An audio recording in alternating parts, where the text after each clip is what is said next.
I debated putting my face on this video because the dry skin on my left heel is so bad that it's quite embarrassing.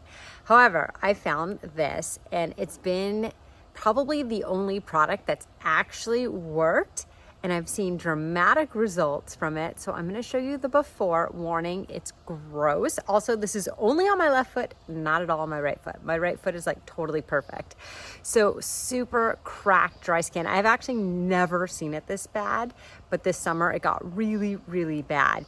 And now here's the improvement after a couple weeks with it. The weather has cooled down, and I know hot, dry weather definitely cracks skin a lot faster. So the weather may have had an impact, and I haven't been going in the pool as much, and chlorine also has that impact. So I can't say it is 100% because of this, but man, this has made such a difference. So I'm gonna give a testimonial and say, this has been the best thing I've used on my feet. That's what it looks like on the inside, and it is very, very thick, but it's easy to apply, and then you just kind of rub it in. It's really been working for me. I'm not 100% done yet. You can see I still have cracks on my heel that I'm working to heal. Isn't that kind of funny? No pun intended.